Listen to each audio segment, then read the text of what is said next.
So Undisputed put out this tweet earlier, and I thought it was pretty interesting. Keyshawn Johnson saying that the Cowboys should pursue a trade for wide receiver Michael Thomas. I'm going to give my take, share my thoughts, and break down whether or not I actually think that this could happen. But before we get to that, I want to just say thank you, Saints fans, because we crossed over 22,000 subscribers. We are now on the road to 23K for Marshawn Lattimore, but the end goal for this season is 30,000 subs. So let's get 30 new subs on today's video. We picked up about 60 over the past couple of days, so let's keep it moving, keep the ball rolling. And hey, subscribe today if you love the New Orleans Saints.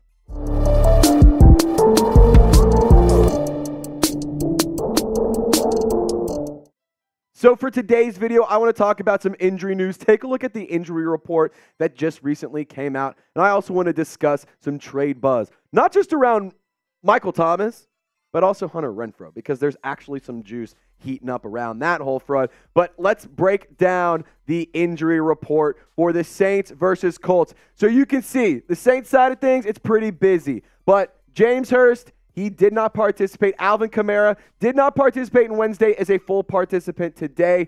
Juwan Johnson, he is a limited participant, which is very good news. More coming from him here in a moment. JT Gray, he downgraded from limited to did not participate. So that is worth noting, as well as Landon Young, limited participant, stayed limited. Ryan Ramczyk, though, he upgraded from limited to full participant. Demario Davis, linebacker, he's still dealing with that knee issue. Played through it last week on Thursday Night Football on a short week, but is still a limited participant. Tyrann Mathieu, he's a limited. Marcus May, he had a hamstring issue, but he also added an illness. And this is the same illness that Alvin Kamara had, as well as the illness that's caught Jimmy Graham and Max Garcia, which is worth noting here. Whatever the bug is that's going around the Saints locker room, is catching everybody. And worth noting, Kendre Miller was a limited participant, but was a full participant on the injury report yesterday, but is now off the injury report. And then you can see the Colts. Pretty interesting injury report for them. Most notably, Zach Moss went from did not participate to limited participant, and I think that Zach Moss is a big-time contributor for that Colts offense. So definitely worth monitoring that situation, but let's talk some Saints ball. So Juwan Johnson, having him back in the lineup and in the rotation, I think is huge.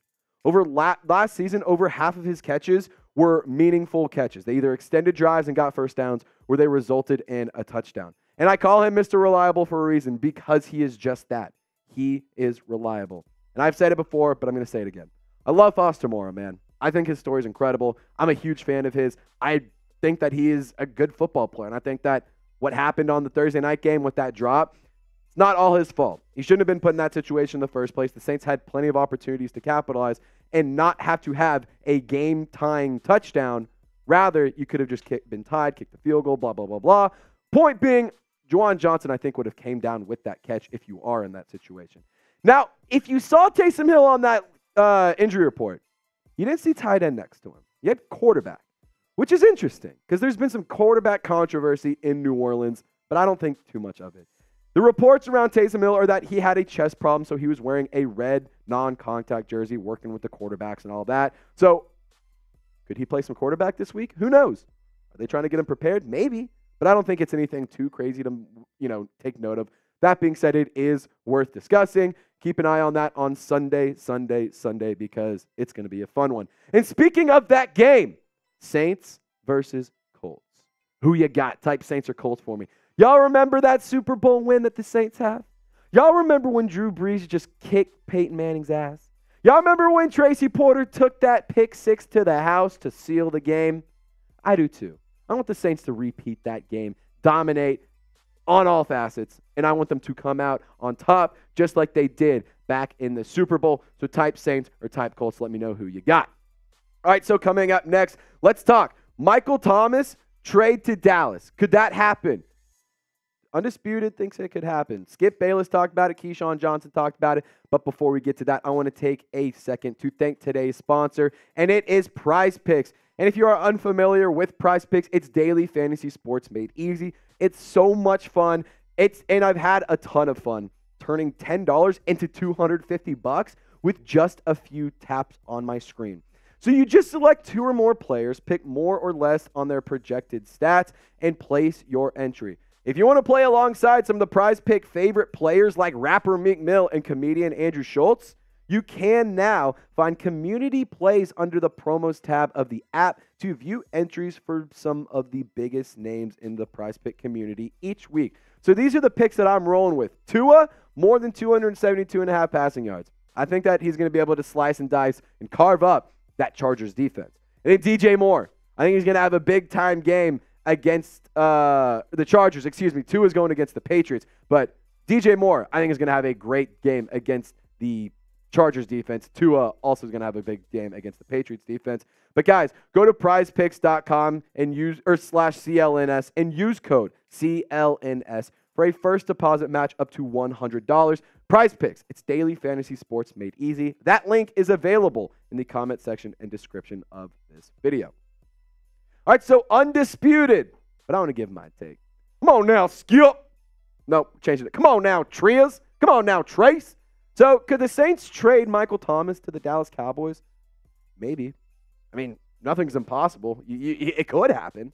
I don't know if it will. But I want to break down what Keyshawn Johnson had to say on MT, because I think that you guys will actually find this kind of interesting, even if you don't agree with it. So he said, I'd kick the tires on New Orleans. He's on an expiring contract. He's healthy. You need a large red zone opportunity, and you don't have one. I understand that CeeDee Lamb is there, but you've got to have a guy in that zone that's a big physical presence, because the tight end is not.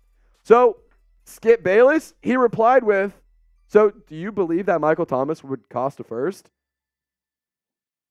Very quickly, Keyshawn Johnson said, nah, I don't think so. And I'm going to go ahead and be honest with y'all. Don't shoot the messenger here. I'm just telling y'all. You ain't getting a first-round pick for Michael Thomas. We love him. We all know that we're what he's capable of, and we all know and love what he did at one point in time. He's not that player anymore. He's had some injury issues. Quite honestly, I don't think that he's going to be around or he's going to be on the trade block, because the New Orleans Saints like having him around. And if you look at his recent Instagram story, he posted this picture, and notably, you got Kamara, you got my hand can't go over there. But you got Kamara, you got Thomas, Olave, and Carr all in the same picture. And if you look at the caption of the photo, it says, "From this point forward, got to make him respect us." And Michael Thomas on this season, 34 receptions, 371 yards, and a touchdown. Definitely got to make the opposing defenses respect the Saints offense a little bit more. But the production for MT has still been pretty solid and a pretty quality wide receiver room. But don't worry, Saints fans. I seriously doubt that Michael Thomas gets moved. Saints preach about continuity. Whether or not you agree with that philosophy they have, they preach about it, and they believe it. And I don't necessarily agree with it, but I commend them on staying steadfast in that belief and not wavering from that belief. He's a part of their plan. He's a part of their plan for the immediate future, and or at least for right now. So I don't see a world where the Saints are going to move on from Michael Thomas. But if they were to move on from Michael Thomas, what would be your price for a trade?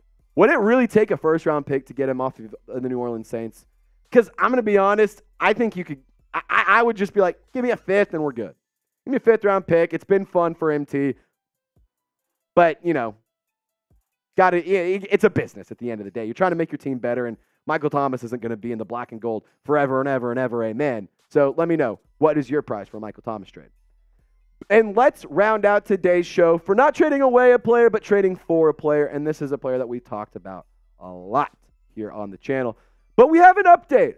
So Jeremy Fowler, he recently put out or published an article with ESPN, and he said that he's talked to a few teams who believe that New Orleans is at least monitoring wide receivers, wideouts, pass catchers, whatever you want to call them. So here's what Jeremy Fowler had to say on Renfrow. He said, on paper, the Saints offense has more than enough at that position with Chris Olave, Michael Thomas, and Rashid Shaheed. Not to mention you got guys like A.T. Perry. You got pass catchers like Alvin Kamara, Taysom Hill, Juwan Johnson, Foster Moreau. The whole list, it's very long, and they have a lot of pass catchers. But the offense is still very much in get-right mode. Renfrow would make some sense here, given the history with Carr, though he might be redundant with Thomas manning the slot. Also, watch for San Francisco. which needs slot corner help. So I do believe that Hunter Renfrow could make some sense for the New Orleans Saints. I think that he has a role with New Orleans. And I've said it before, I think that he could be, if anything, a security blanket for Derek Carr. I mean, there's been so much tape. There's so many highlights you can go back and look at. Actually, probably lowlights. You can go back and watch the tape and see so many opportunities where Derek Carr could dump it to a different receiver, dump it to this man, not hit the check down and hit a guy over the top.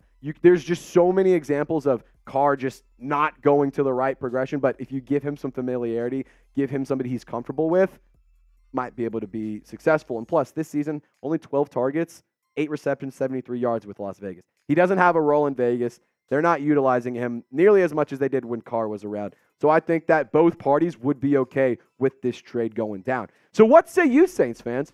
Would you trade for Hunter Renfrow? Just give me a simple trade or pass in the comment section. I'm curious as to what y'all have to say. And guys, feel free to give me a follow on X, formerly known as Twitter, at Giroaurd48. I've been trying to post a lot more content recently. I'm trying to get that, Twitter cloud, trying to grow Saints Twitter, get my name in the mix and in that Saints Twitter jet stream. So help me out, give me a follow. And if you do, DM me so that way I know that you came from this video and I'll give you a follow back. Y'all stay golden. Catch you next time.